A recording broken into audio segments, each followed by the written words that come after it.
Hello friends, Hindi के सभी विद्यार्थियों का हमारे यूट्यूब चैनल एडुफैक्ट के प्लेटफॉर्म पे हार्दिक स्वागत है।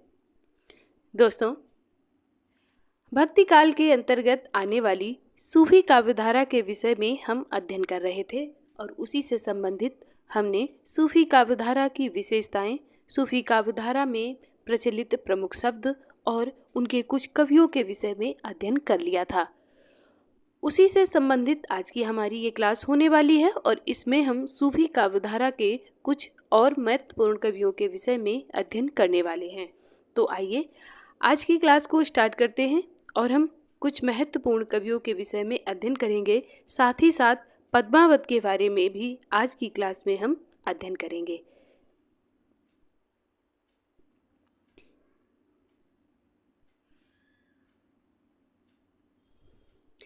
बात करते हैं मलिक मोहम्मद जायसी। मलिक मोहम्मद जायसी का जो समय था वो था 1492 ईस्वी से 1542 ईस्वी तक और इनका जो जन्म स्थान था वो जायस रायबरेली था। इसी की वजह से इनके नाम के आगे जायसी लगाया जाता है क्योंकि ये जायस क्षेत्र के थे और ये जायस क्षेत्र पड़ता कहाँ है तो ये रायबरेली जिले के पास पड़ता है। इनके बचपन का नाम शेख मुंसफी था। इसको थोड़ा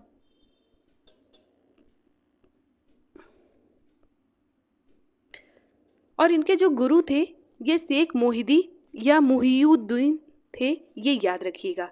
शेर साहब एवं बाबर के ये समकालीन थे और इनकी जो रचनाएं हैं वो बहुत ही ज़्यादा प्रसिद्ध हैं, तो आप याद रखिएगा।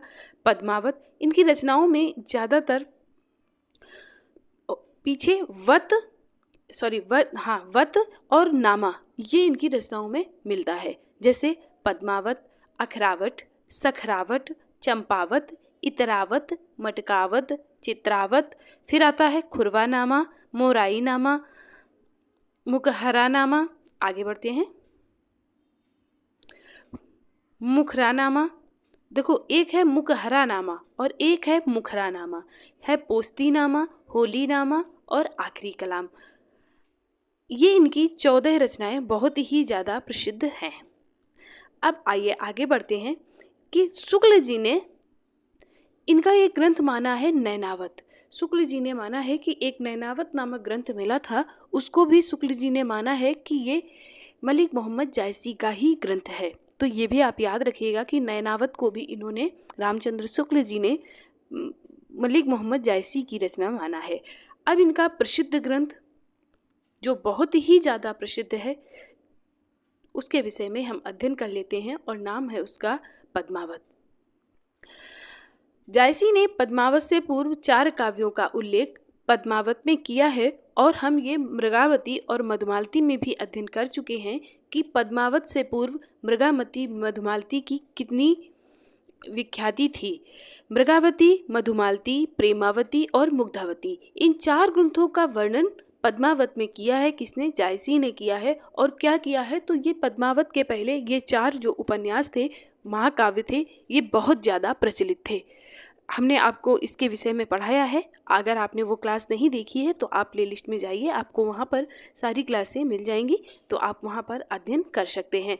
अब बात करते हैं कि पद्मावत का जो प्रारंभ काल रहा है, यानी पद्मावत लिखना कब प्रारंभ किया गया है, तो वो 927 हिजरी संवत यानी 1520 ईस्वी माना जाता है, क्योंकि इसके विषय में एक कथन लिखा गया है कि 927 कथा, इसमें कुछ छूट रहा है, मैं बताती हूँ आपको। इसमें अच्छा, यहाँ से ये छूट गया है, सॉरी, यहाँ देखते हैं, क्योंकि इसके विषय में एक कथन लिखा गया है कि सन 927 कथा आरंभ बैन कवि कहा, यानी जो कवि हैं उन्होंने 927 में कथा को आरंभ किया था, ऐसा वर्णन मिलता है। तो इससे ये इसमें यहाँ पे अधूरा है, इसका जो पूरा है वो ये है, सन 927 कथा आरंभ बैन कवि कहा। ये आपका दोहा एक मिलता है, इसी पद्मावत में ही मिलता है और उसी से ये अनुमान लगाया जाता है कि जो इसका रचना काल प्रारंभ हुआ था वो 927 हिजरी संवत में आरंभ किया गया था। शुक्ल जी ने, अब इसके विषय में भी अलग अलग विद्वानों ने अलग अलग समय माना है, जैसे कि शुक्ल जी ने 927 हिजरी संवत माना है, बच्चन सिंह जी ने एवं अन्य विद्वानों ने 947 हिजरी संवत माना है। इसके बाद में पद्मावत प्रेम एक प्रेमाख्यानक का महाकाव्य है और इसमें लौकिक, यहाँ पे लौकी लिखा है, लौकिक प्रेम के द्वारा लौकिक प्रेम के द्वारा अलौकिक प्रेम अर्थात आध्यात्मिक प्रेम को अभिव्यक्त किया गया है। अब बात कर लेते हैं पद्मावत के पात्रों के विषय में, और कौन सा पात्र, ये आपसे एग्जाम में पूछा जाता है। अभी जो पिछली साल जो टीजीटी की परीक्षा हुई थी उसमें भी यहाँ से एक क्वेश्चन बना था कि कौन सा पात्र क्या संकेत करता है। तो चित्तौड़, पद्मावत में जो चित्तौड़ का वर्णन है वो तन का प्रतीक माना गया है। पद्मिनी सहज बुद्धि या परमात्मा या प्रज्ञा, प्रज्ञा का मतलब होता है बुद्धि स्वरूप माना गया है।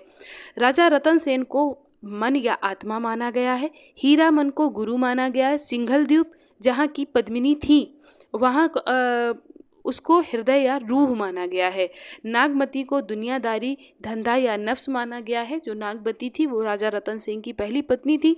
राघव चेतन जिसने पद्मिनी के बारे में उसको अलाउद्दीन खिलजी को बताया था, उसको शैतान माना गया है और अलाउद्दीन को इस महाकाव्य में माया माना गया है। ये आप याद रखिएगा, ये पूछा भी जाता है और पिछली साल ये क्वेश्चन बना था, तो आप ये याद रखिएगा। पद्मावत वियोग प्रधान श्रृंगारिक काव्य है और इसमें प्रवास जन्य विरह को महत्व दिया गया है। पद्मावत का नाग विरह खंड हिंदी साहित्य की उत्कृष्टतम विरह वर्णन माना गया है। जो नागमती थी, जब राजा रतन सिंह पद्मिनी से विवाह करके पद्मिनी को ले आते हैं सिंघल द्वीप से, उसके बाद में जो नागमती है वो विरह से द्रवीभूत हो जाती है और जो उसका वर्णन वहाँ पर जो जायसी जी ने किया है वो उसको माना गया है कि ये हिंदी साहित्य की सबसे उत्कृष्टतम विरह का वर्णन नागमती विरह वर्णन है जो कि पद्मावत में किया गया है। ये आप याद रखिएगा। पद्मावत का जो मूल ढांचा है वो स्वयंभूकृत पौमचर्यु से लिया गया है। ये हम आपको पढ़ा चुके हैं, तो अगर आपने अपभ्रंश साहित्य नहीं पढ़ा है तो आप प्लेलिस्ट पे जाइए, आपको वो क्लास मिल जाएगी। इसमें मूल खंड जो है वो कितने हैं? 57 है। एक खंड है उपसंहार का। अतः अगर देखा जाए तो कुल मिलाकर पद्मावत में कितने खंड हैं? तो पद्मावत में 58 खंड माने जाते हैं। पद्मावत में चित्रावली जो उस्मान की रचना है में 7 चौपाई के बाद एक दोहे का विधान किया गया है। ये भी आप याद रखिएगा। पद्मावत एक बंगला अनुवाद, ये पॉइंट नोट कर लीजिए कि पद्मावत का एक बंगला अनुवादक थे जो अराकान राज के वजीर मगन ठाकुर ने सन 1650 ईस्वी के आसपास आलो उजाला नामक कवि से करवाया था। यानी अराकान राज के वजीर थे, उनका नाम था मगन ठाकुर। उन्होंने सन 1650 ईस्वी में पद्मावत का बंगला अनुवाद करवाया था। किससे करवाया था?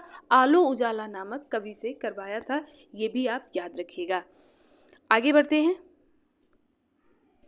अखरावट जो है इसमें जायसी के मत दर्शन एवं साधना संबंधी विचारों का वर्णन किया है। किसने किया है? मलिक मोहम्मद जायसी जी ने किया है। फिर इनकी एक रचना है आखिरी कलाम।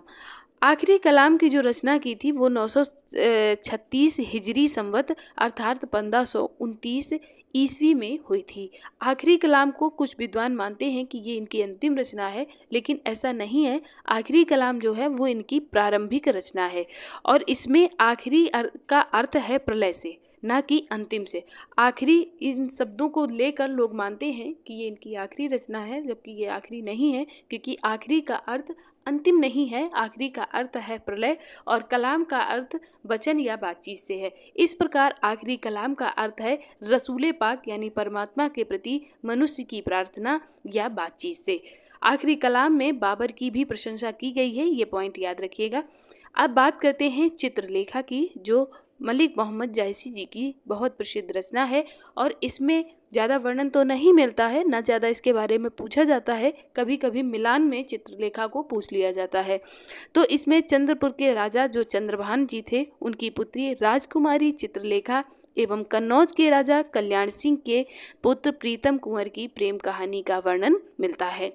अब बात करते हैं इनके ग्रंथ कहरनामा की, जिसमें कहारों के लोकगीत कहरवा धुन पर लिखा गया है। इसमें कहार जाति में प्रचलित विवाह द्वारा आत्मा परमात्मा के प्रेम और मिलन की योजना प्रस्तुत की गई है। ये बात आप याद रखिएगा, क्योंकि कहरनामा ऐसा लग रहा है जैसे कोई बहुत विशाल युद्ध हुआ हो और उस युद्ध में कहर मच गया हो, कहर ढा दिया गया हो, ऐसा कुछ वर्णन प्रतीत होता है।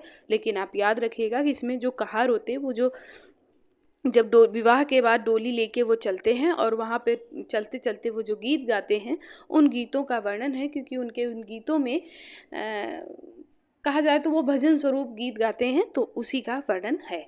अब बात करते हैं हमारे अगले कवि मुल्ला दाऊद जी की। इनकी एक बहुत प्रसिद्ध रचना पूछी जाती है चंदायन, जिसका समय 1379 ईस्वी है। याद रखिएगा, रचना के साथ साथ समय जरूर याद रखिएगा, क्योंकि ये क्वेश्चन अगर मिलान में पूछ दिया तो समय याद रखना बहुत ज़रूरी है। अब डॉक्टर राम कुमार वर्मा ने के अनुसार सूफी काव्य परंपरा का श्री गणेश जो हुआ है वो मुल्ला दाऊद की रचना चंदायन से माना गया है। अब जो चंदायन है, यहाँ पे चंद्रायण लिख गया है, चंदायन से माना गया है, सॉरी।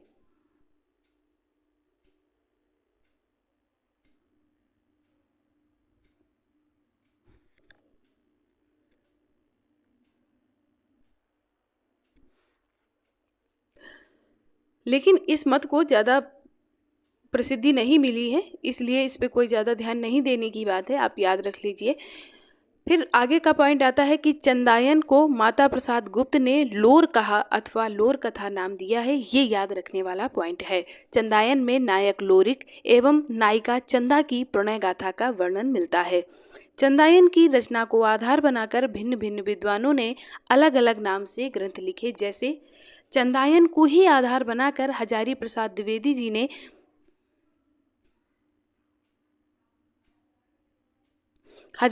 द्विवेदी जी ने पुनर्नवा की कथा का मूल आधार जो है वो चंदायन को ही बनाया है। यानी इन्होंने चंदायन की कथा को आधार बनाकर एक उपन्यास लिखा था, पुनर्नवा की कथा। आप इतना याद रखिएगा। फिर एक फारसी कवि थे हमीद ने चंदायन के नाम पर एक ग्रंथ लिखा है, उसका नाम है अस्मत नामा। ये भी एक उपन्यास ही है। और दक्षिणी बोली के हिंदी कवि गवासी ने मैना सतवंती कथा का लेखन लोरिक चंदा को आधार बनाकर लिखा है। ये याद रखिएगा आप। ये प्रेमाख्यानक काव्य परंपरा का दूसरा काव्य माना जाता है। पहला किसको माना जाता है कमेंट करके बताइए, मैंने अभी अभी आपको बताया भी है। अब पढ़ लेते हैं जटमल के विषय में। इनकी जो प्रमुख रचना है जटमल की, वो है प्रेम विलास प्रेम लता की कथा। ये जटमल की एक विश्व प्रसिद्ध रचना है। ये पूछी भी जाती है आपकी। इसका समय जो था वो 1556 रहा है। ये भी याद रखिएगा, क्योंकि अगर मिलान में पूछा गया तो फिर आप फंस सकते हैं। जटमल जैन श्रावक थे, इसीलिए इन्होंने प्रेम विलास कथा की रचना जो की है वो जैनाय नमः से प्रारंभ की है। इस ग्रंथ की रचना लाहौर में हुई थी और इसमें दोहा छंद का प्रयोग किया गया है। और इसी के साथ आगे बढ़ते हैं और बात कर लेते हैं उस्मान की, जो जहांगीर के समय थे और ये एक कवि लेखक के साथ साथ बहुत बड़े चित्रकार भी थे। आप ये बात भी याद रखिएगा। और इनकी रचना जो थी वो थी चित्रावली। समय क्या था 1613 में। उस्मान जो थे वो मान नामक उपनाम से काव्य लिखते थे। इनका उस्मान गाजीपुर के रहने वाले थे और चिश्ती परंपरा के हाजी बाबा के शिष्य थे। जहांगीर के समकालीन थे और जहांगीर के दरबार में भी ये रहते थे। चित्रावली में रूपनगर की राजकुमारी चित्रावली एवं नेपाल के राजकुमार सुजान की प्रेम कथा का वर्णन मिलता है और ये अवधी भाषा में है। साथ साथ आप याद रखिएगा कि ये बहुत बड़े चित्रकार थे। आगे बढ़ते हैं, न्यामत खां उर्फ जान कवि के बारे में भी अध्ययन कर लेते हैं। तो सर्वाधिक सूफी काव्य लिखने का श्रेय जो जाता है वो इन्हीं को जाता है। किसको? जान कवि को जाता है। इन्होंने सर्वाधिक सूफी काव्य लिखे, ये पॉइंट याद रखिएगा, इम्पोर्टेंट है।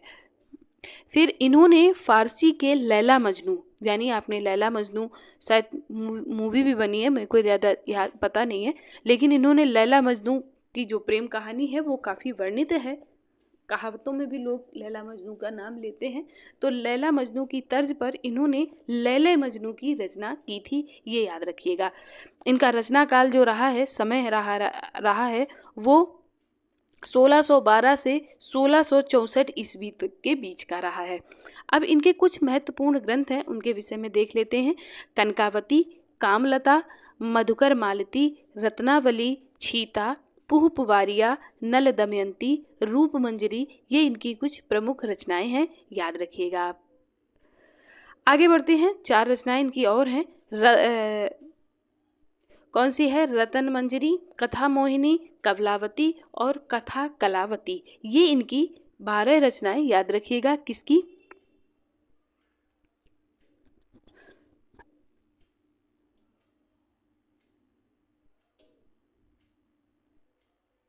न्यामत उर्फ जान कवि की। अब बात करते हैं कासिम शाह की। कासिम शाह जो थे वो बाराबंकी के रहने वाले थे और इनकी जो प्रमुख एक रचना है हंस जवाहर। हंस जवाहर में कहानी है, इसमें राजा हंस और रानी जवाहिर का वर्णन मिलता है। हंस जवाहिर इनकी एक प्रमुख रचना है। आगे बढ़ते हैं।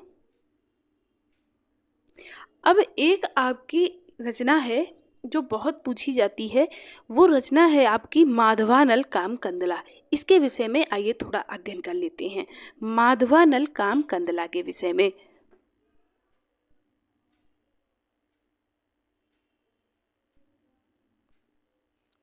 काम कंदला, इस नाम से 3 लोगों ने रचना की है। कौन कौन लोग हैं वो? एक तो है गणपति चंद्र गुप्त,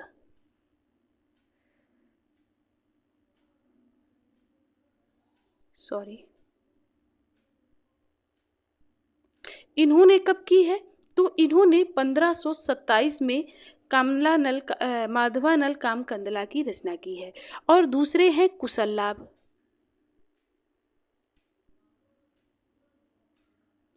इन्होंने माधवानल काम कंदला नाम से कब रचना करी है? तो इन्होंने करी है 1556 में।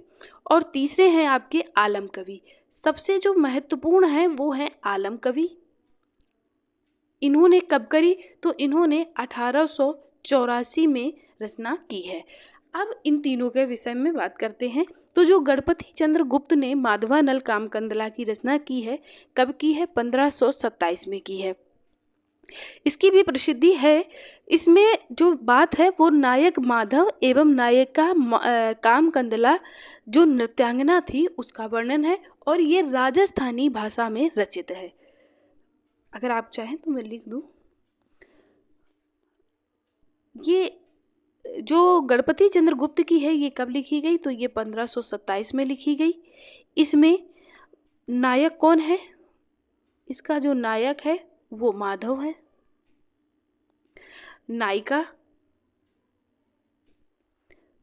नायिका जो है वो कामकंदला है,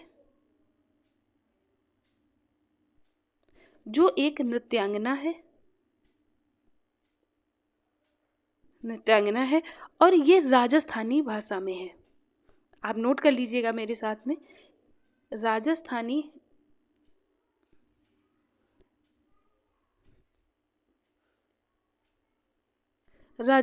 भाषा में है।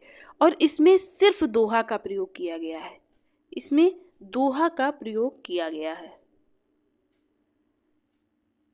प्रयोग किया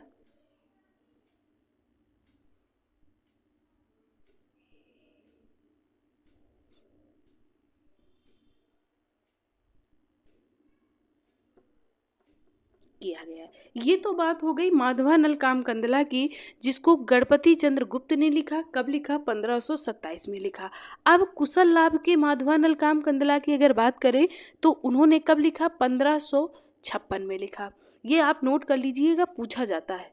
इसमें नायक का पता नहीं, नायिका के नाम का पता नहीं, लेकिन ये पता है कि ये नायक नायिका के कई जन्मों की कथा का इसमें वर्णन किया गया है कि वो मिलते हैं, बिछुड़ते हैं, ये होता वो होता। कहानी में उनके कई जन्मों का वर्णन किया गया है, लेकिन नायक का क्या नाम, नायिका का क्या नाम, इसका वर्णन नहीं किया गया। और ये भी राजस्थानी भाषा में है, आप ये लिख लीजिएगा। ये कौन सी है, ये कुशल लाभ की माधवानल कामकंदला है, राजस्थानी भाषा में है। इसके बाद में आलम कवि की जो है, इसमें एक ही का वर्णन किया गया है, एक ही जन्म की कथाओं का वर्णन किया गया है, लेकिन इसमें भी नायक नायिका का वर्णन नहीं किया गया है, ना उनके नाम का वर्णन है।